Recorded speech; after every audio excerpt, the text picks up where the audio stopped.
everybody. Can you hear me? Am I audible to everybody? All right. I'm a writer, so the idea of kind of giving a speech is a little scary to me. So if I appear a little nervous, it's because I am. So forgive me. I wrote my speech out, so I'm just better with the written word. So let me do that. Thank you so much to Ardina and everybody at Shades of Ebony for inviting us, and everybody at Notre Dame for hosting us. I am so honored to be here with you guys today. Okay, let me start. I was born and raised in Trinidad and Tobago, and where I'm from.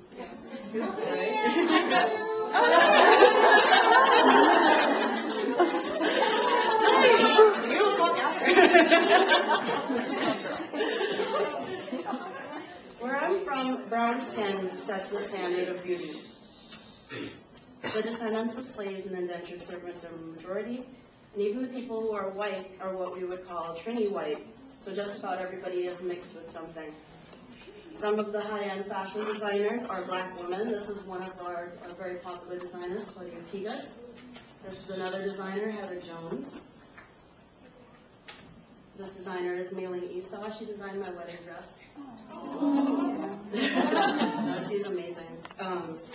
Okay, so most of the high-end fashion designers in Trinidad are black women, or they use models who range in race and skin tone and age even.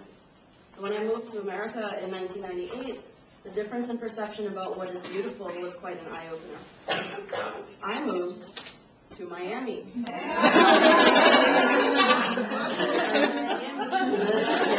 exactly. So the standard of beauty there seemed to be very much about sex and skin and plastic surgery and competing for male attention. There would be girls in my class who would be absent for a week and would come back with newly inflated or pared down body parts. And it was difficult in those days to feel beautiful, or to feel as beautiful or desirable as the other girls appeared to be. I found myself struggling with my own identity. I found myself unhappy about being what I am, black, full-figured, nonconformist. I found myself tired about being unhappy about what I am.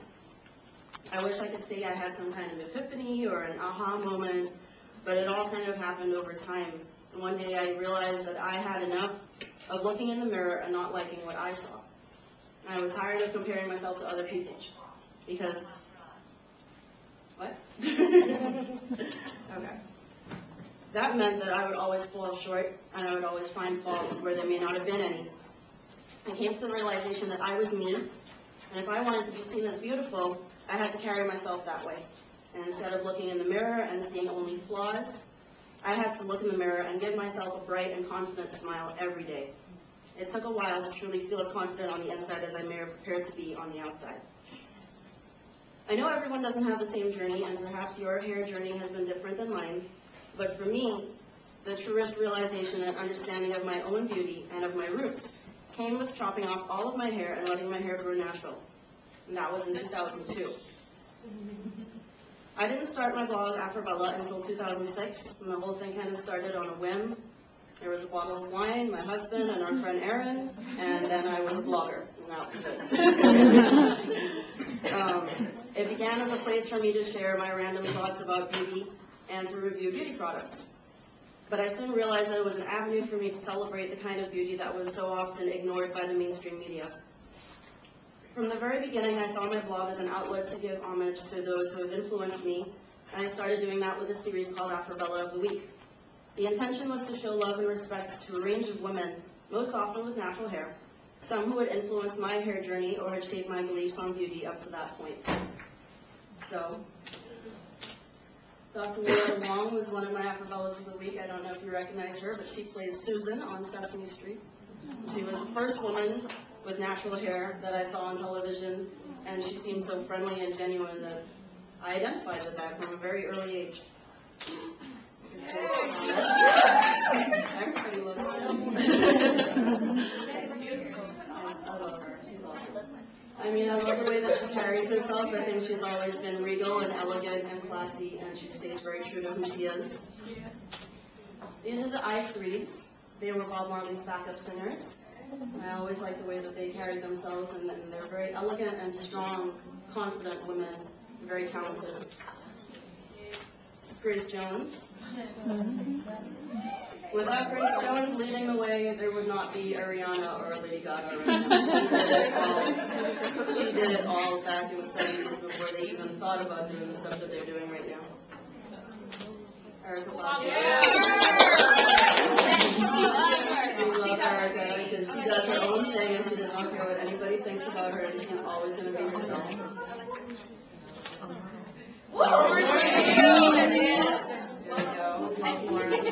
We wish you would come back.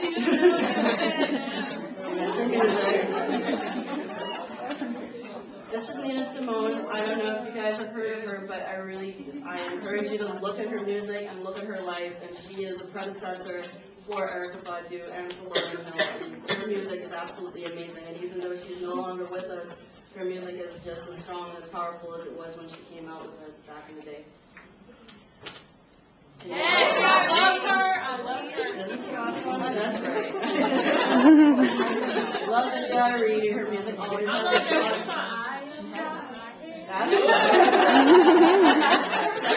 always has a great message, and she always is positive and uplifting and intelligent, and that's what I love about India. That's my mom. And my dad. And they're in Trinidad in my backyard. So. That's where you live? Yes, well, I was born there. I don't live there anymore. I live in Chicago now. So, okay. The idea for my blog grew and grew from a platform for self-expression into something more significant.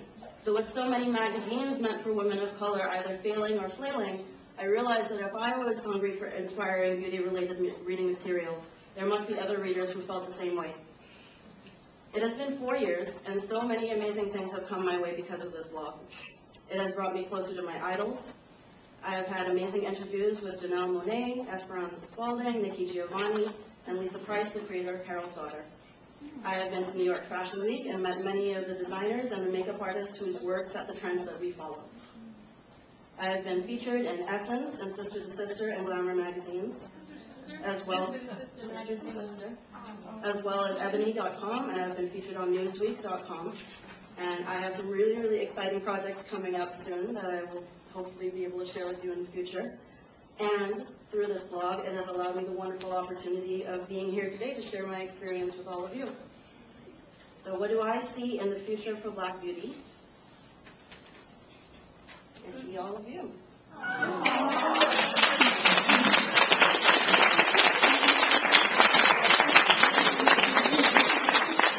You all are going to go into the world and leave the bubble of Notre Dame and leave South Bend behind, or you will stay here.